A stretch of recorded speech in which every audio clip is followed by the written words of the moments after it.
You think you're making choices. You believe your mind is your own fortress, that your thoughts belong to you, and that your path is carved by your will. But here's the uncomfortable truth. You've been running code written by someone else. Every decision you make, every emotion you feel, every person you trust or reject, these aren't accidents, they're patterns. And someone, somewhere, has already mapped them. The game of power isn't played in boardrooms or battlefields anymore. It's played in the invisible space between stimulus and response, in the gap between what you think you want and what you've been programmed to desire. The masters of this game don't announce themselves. They don't carry weapons or crowns. They carry understanding, and that understanding is built on 9 laws that most people will never see, even as those laws dictate their entire existence. These aren't moral guidelines. They're not suggestions for becoming a better person. They're the operational principles of dark intelligence, the psychology that separates those who shape reality from those who merely react to it. Machiavelli understood this 5 centuries ago when he wrote that it's better to be feared than loved. But he was only scratching the surface. The real power lies deeper, in territories where conscience becomes optional and empathy becomes a weapon you wield, rather than a weakness you suffer from. Before we go further, understand this: knowledge of these laws doesn't make you evil. Ignorance of them doesn't make you good. It just makes you vulnerable. Every single day, you encounter people who operate by these principles without naming them, without acknowledging them, sometimes without even consciously knowing them.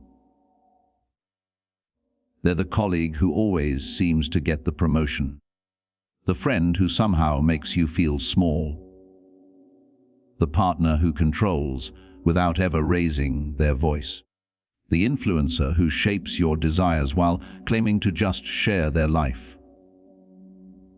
The first law is simple but brutal. Never appear too perfect.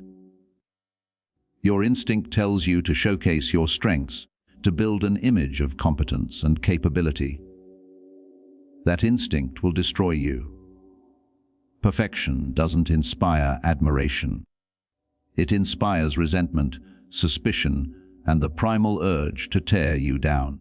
Human beings are hardwired to distrust the flawless because perfection suggests either deception or superiority, and both trigger deep evolutionary alarms. The intelligent operator understands this and does something counterintuitive. They reveal calculated imperfections, not real vulnerabilities, mind you. Controlled ones. Harmless flaws that make them relatable without making them weak. They admit to being bad at something trivial. They share a minor failure that actually highlights a strength. They let people win small victories in conversation. This isn't weakness. It's sophisticated social engineering. When you make someone feel superior to you in one dimension, you disarm their defenses. They stop seeing you as a threat. And that's exactly when you have the most room to maneuver. Think about the people you trust most. Chances are, they've shown you their struggles. They've been human in front of you. That humanity is what convinced you to lower your guard. Now ask yourself, were those revelations spontaneous, or were they strategic? You'll probably never know. That's the point. The second law cuts even deeper: create dependence, not loyalty. Loyalty is an emotion, and emotions are unstable. They shift with mood, circumstance, and the passage of time. People who rely on loyalty build empires on sand. The moment someone feels their loyalty is unreciprocated, or the moment a better option appears, that loyalty evaporates. But dependence is structural. It's built into the architecture of someone's life. When people need you, they don't require motivation to stay connected. Their self-interest does the work. The master of this law doesn't make themselves useful.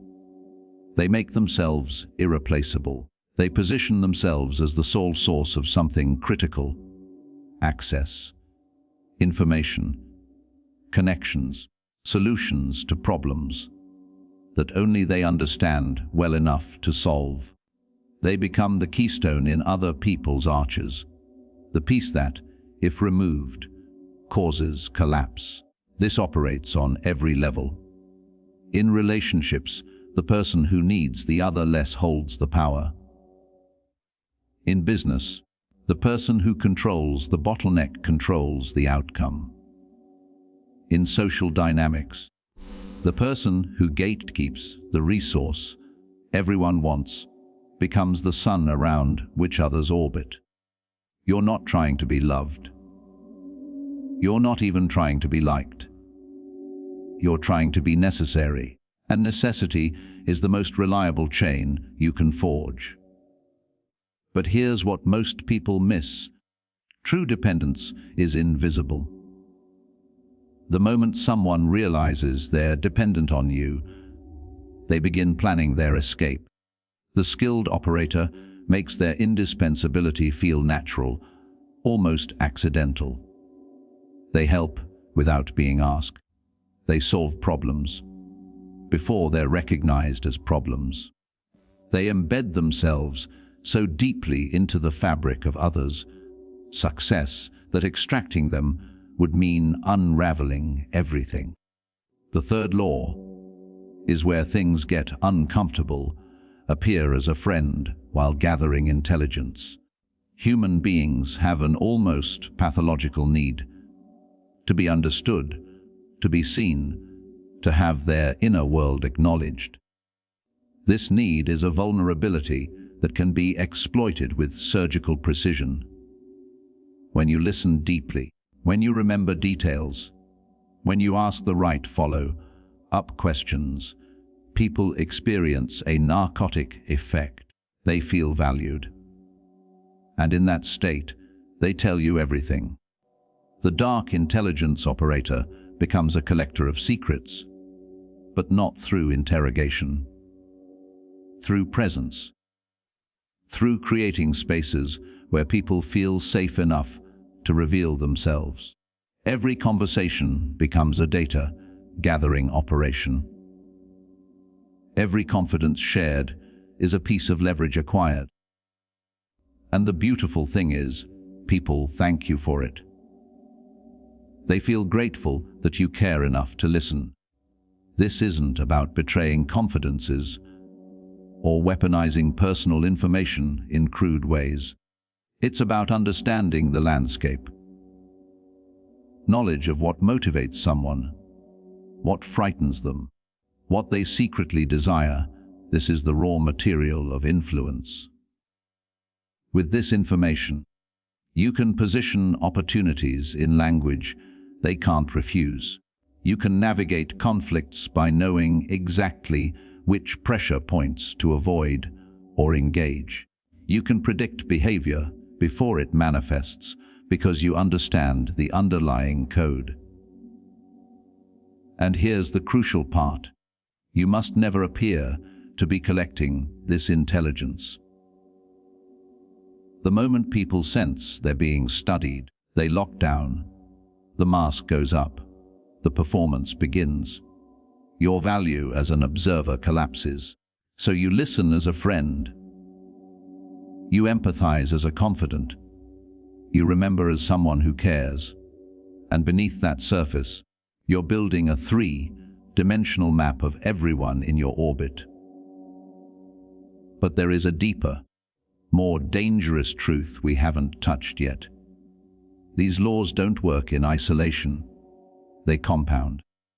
They create feedback loops where each principle amplifies the others.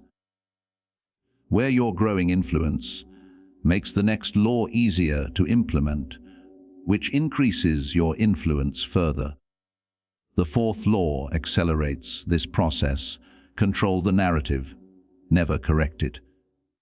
When people misunderstand you, when they attribute motives or qualities to you that aren't accurate, your first instinct is to correct them, to set the record straight, to ensure you're properly understood.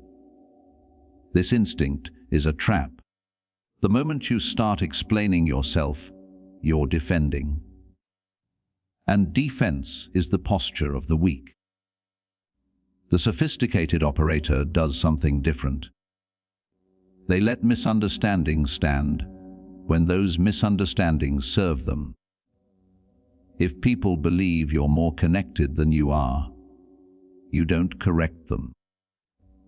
If they think you're more ruthless than you are, you let that reputation work for you. If they assume you have knowledge or capabilities you lack, you neither confirm nor deny. You simply don't interfere with their construction of you. This is narrative control at its finest. You're not lying. You're not making false claims. You're simply allowing others' imaginations to build you into something larger than reality. And once that image is established, people act toward you based on who they think you are, not who you actually are. Their behavior creates a self-fulfilling prophecy that makes the fiction true. But this law has a darker application.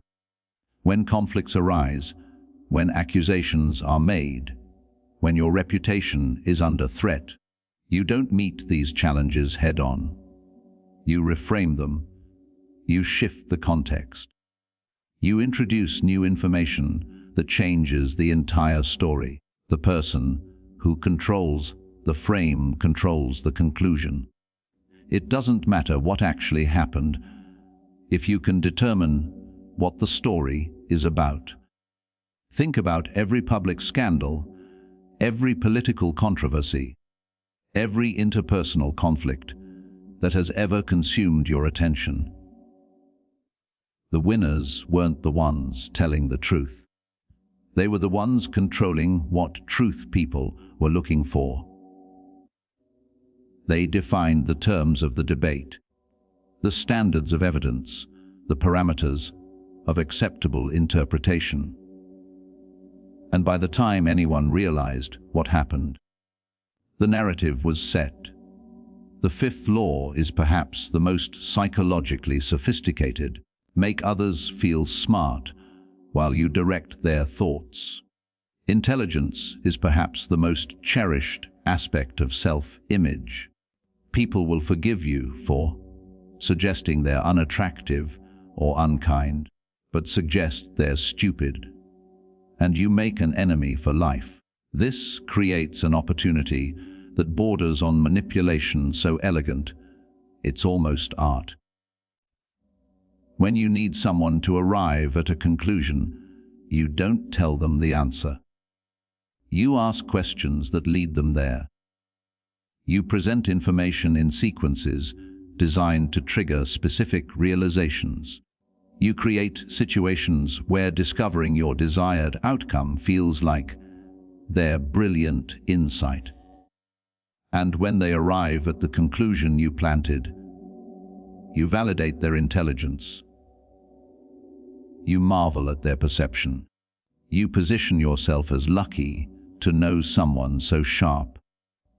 This technique works because it satisfies two needs simultaneously. First, it gives people the conclusion you wanted. Second, and more importantly, it makes them invested in that conclusion because it's theirs. They thought of it. They figured it out. They'll defend it not because you convinced them, but because changing their mind would require admitting they were wrong, and people will do extraordinary things to avoid that admission. The best leaders, the most effective influencers, the most successful manipulators, they all use variations of this law. They don't command. They facilitate discovery. They don't argue. They guide epiphanies. The result looks like consensus, feels like collaboration, but operates as direction from a single, invisible source.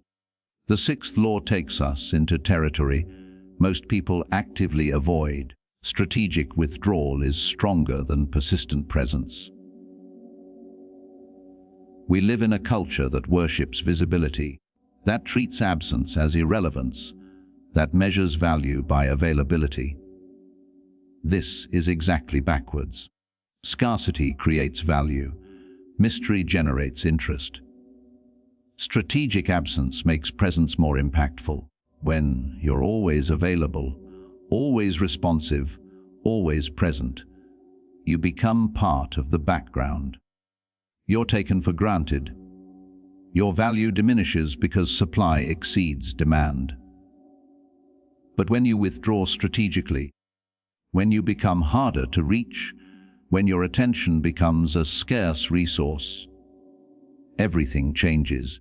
People wonder about you. They create narratives about what you're doing, who you're with, what opportunities are occupying your time. Their imagination inflates your importance. This isn't about playing games or being manipulative for its own sake. It's about understanding a fundamental truth of human psychology. We value what we have to work for. The person who's always there becomes invisible. The person who's selectively there becomes important. This applies to relationships, professional dynamics, social status, and every other domain where attention is currency. The dark intelligence operator masters the rhythm of engagement and withdrawal. They understand when presence serves them and when absence does. They know how to disappear at exactly the moment people start taking them for granted, and how to return just before they're forgotten. This creates a pattern of intermittent reinforcement, which psychological research has proven is the most addictive reward schedule that exists.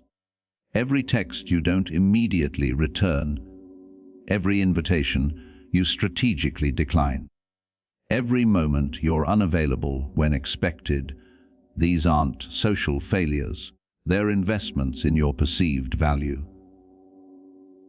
The question isn't whether people like you when you're around. It's whether they think about you when you're not.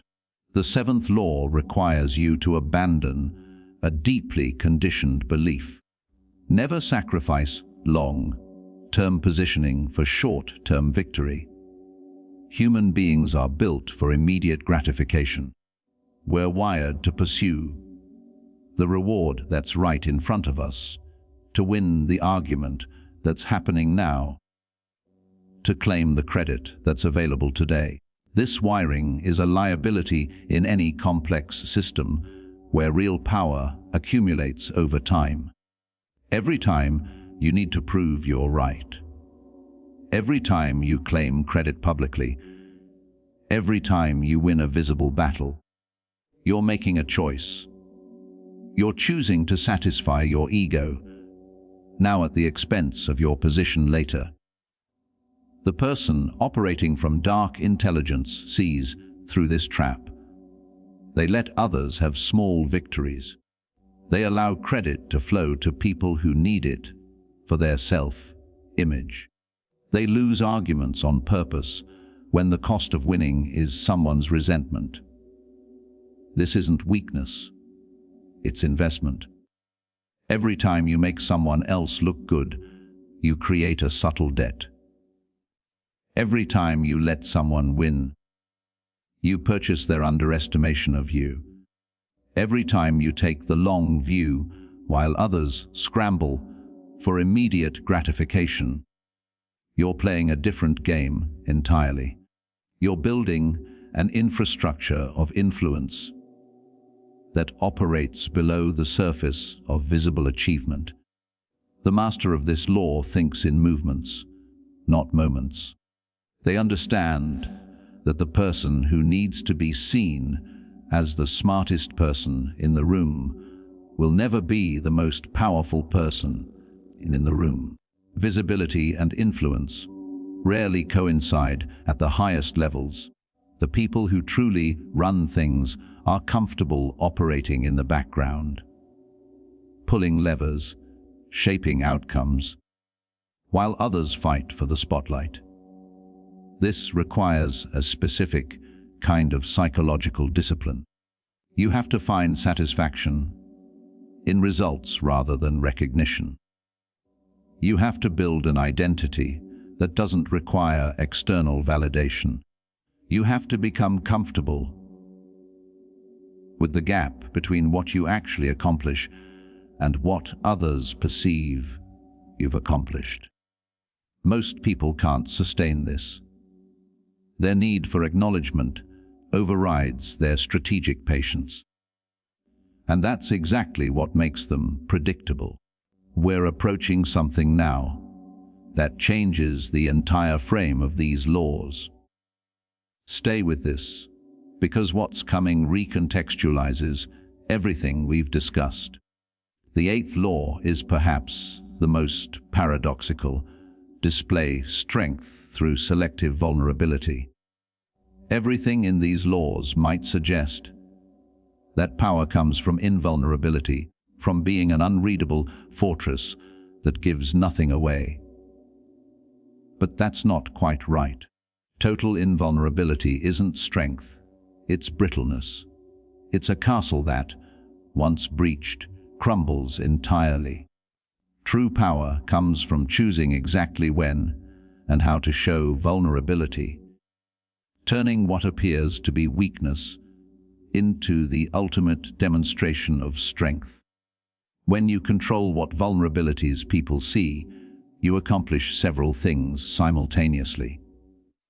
First, you satisfy their psychological need to feel they know you, which disarms suspicion. Second, you direct their perception toward vulnerabilities that don't actually threaten your position. Third, and most importantly, you demonstrate a kind of strength that intimidates far more than invulnerability ever could. The strength of someone so secure they can afford to be vulnerable. Think about the leaders you've admired most. Chances are, they weren't the ones who projected perfection. They were the ones who acknowledged struggles, admitted mistakes, showed humanity, but did so in ways that ultimately reinforced their authority. The CEO, who admits the company faces challenges while projecting absolute confidence in the solution. The politician, who acknowledges past errors while framing them as learning experiences. The friend who shares struggles but never quite needs your help solving them. This is vulnerability as a weapon, authenticity as a strategy. You're giving people exactly enough access to feel connected while maintaining complete control over what they actually see. The vulnerabilities you share are chosen for their strategic value. They humanize without weakening. They create intimacy without dependence. They satisfy others' need to feel they've seen behind the curtain, while you control exactly what's behind that curtain. The ninth and final law brings us to the core of dark intelligence, the principle that underlies all the others. Become the mirror, not the lighthouse. The lighthouse broadcasts. It shines its own light, declares its own position, imposes its own truth on the darkness. The lighthouse is visible, fixed, predictable. The mirror does something far more sophisticated. It reflects. It shows people what they want to see. It adapts to its environment while maintaining its essential nature. The person operating from this law doesn't impose their personality on every interaction. They read the room and become what that room needs them to be.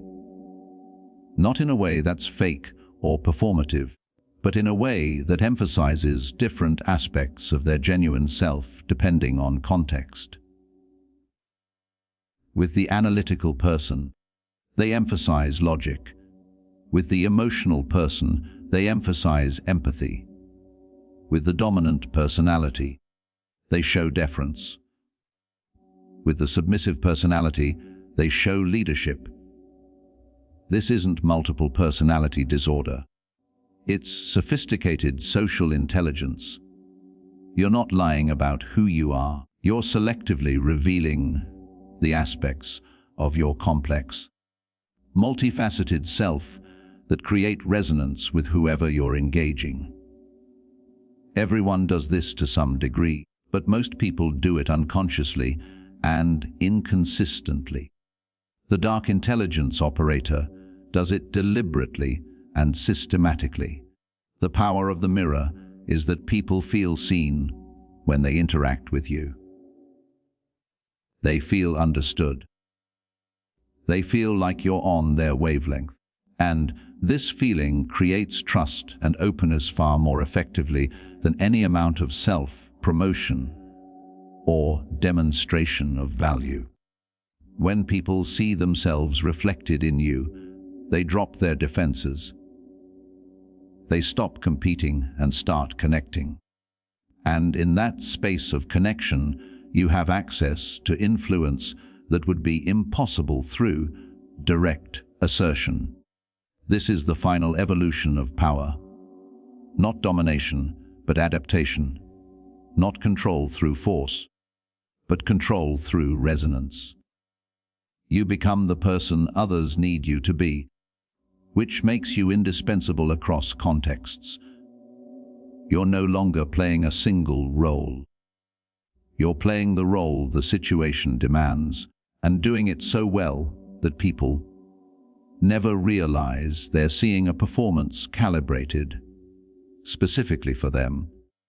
These 9 laws aren't separate techniques. They're facets of a single understanding. Power in the modern world belongs to those who understand human psychology deeply enough to navigate it without friction, to shape it without force, to direct it without detection. You don't conquer people. You don't defeat them. You make them willing participants in outcomes you designed. And here's the thing nobody tells you. The moment you see these laws operating, you can't unsee them. You'll notice them everywhere, in every advertisement that makes you feel understood, in every politician who seems to speak directly to your concerns, in every relationship where one person somehow always gets their way without ever appearing to fight for it, in every social dynamic where influence flows through invisible channels rather than visible hierarchies. The question isn't whether these laws are moral. Morality is a separate conversation, one that each person has to have with themselves. The question is whether you're going to remain unconscious to these dynamics. A player who doesn't know they're in a game, or whether you're going to develop the dark intelligence to see the game clearly. Because once you see it, you have a choice. You can use these principles consciously, ethically, in service of goals you've deliberately chosen.